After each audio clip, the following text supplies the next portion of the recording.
My name is Blane Charles. I am 60 years old, proudly.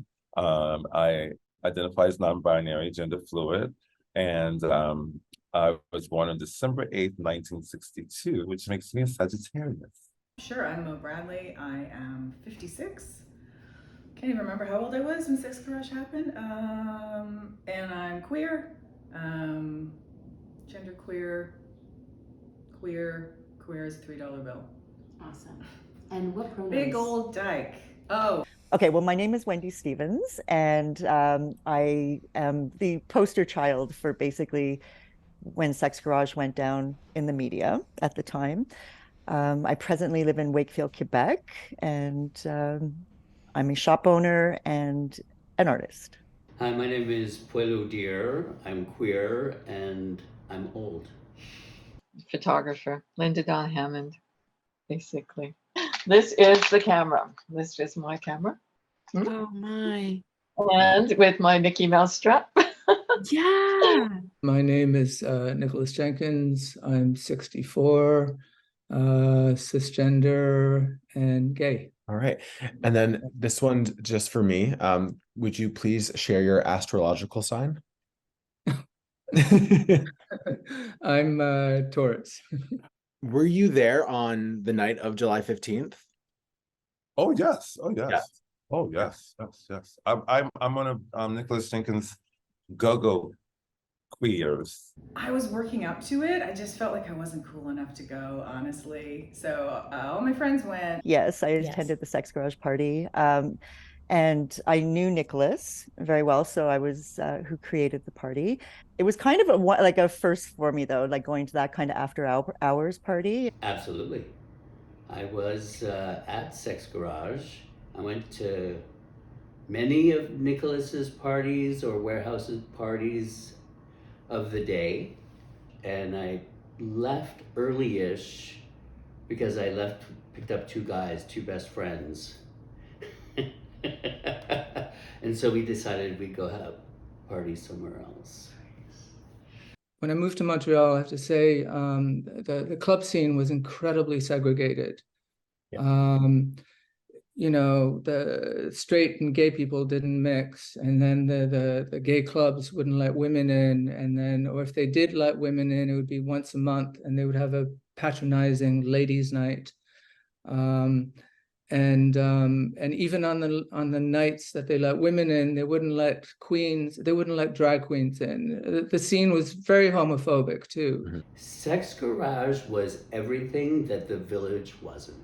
And they were electric because it brought together so many different types of people that you weren't getting in Montreal gay clubs at the time.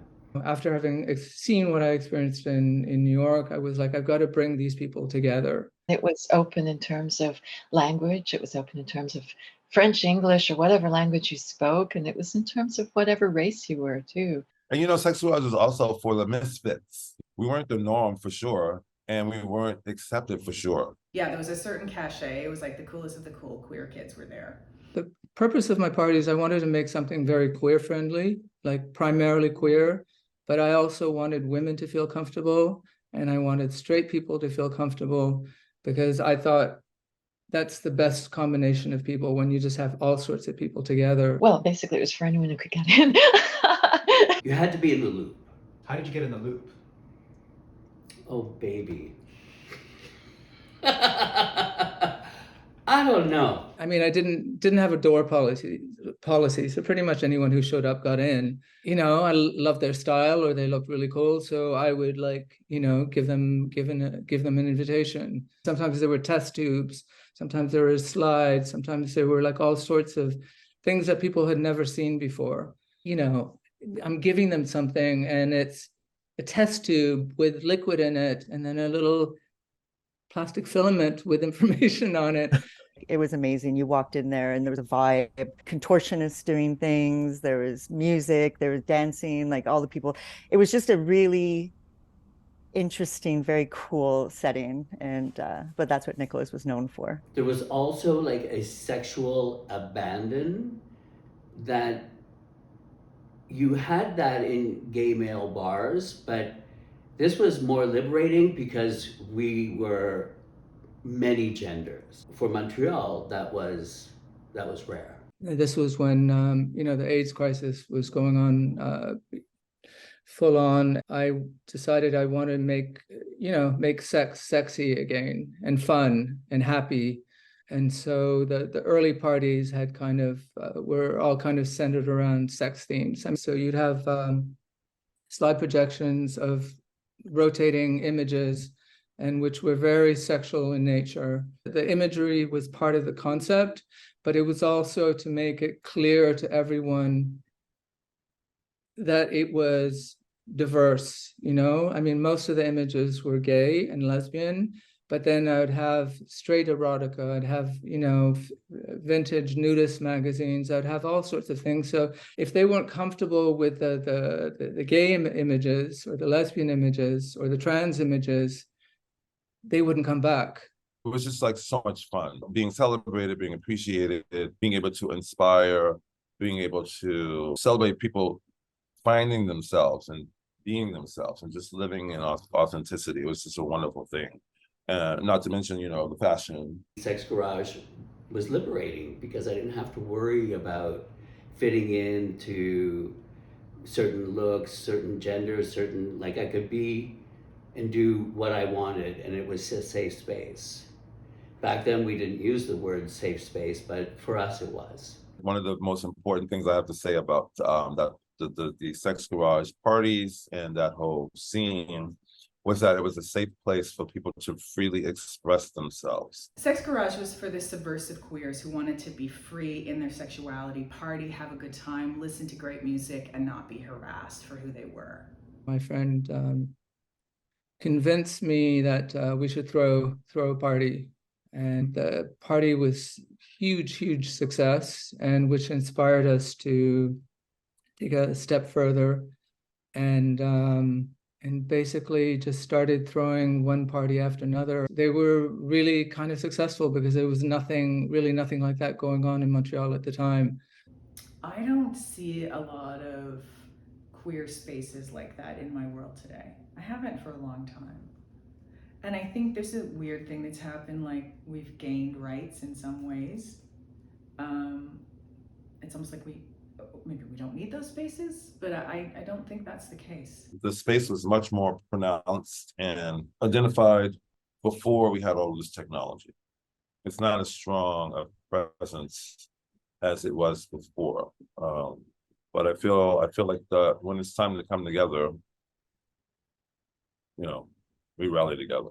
It's distressing for me that we are moving away from having our own safe spaces.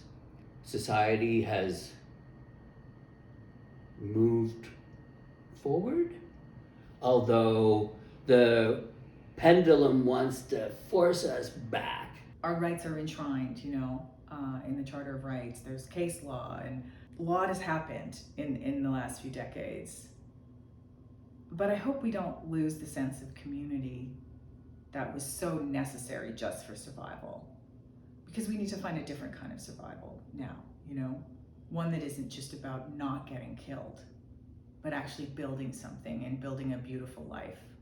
I guess we all have to just sort of continue expressing ourselves. We don't need the spaces in the way we did, like to hide, to be safe, to get together, but we need them to connect with each other again, to know what it is to be a human being and not just be some social media meme. Now that you can express yourself more freely, it's about finding ways to inspire others with that freedom of expression. It's about being the light, being the love in our societies. There's more space. There's more space for queers in the world. So I hope we take the responsibility that we've earned from all this fighting and really not squander it and keep creating vital, important culture that's based on love and respect.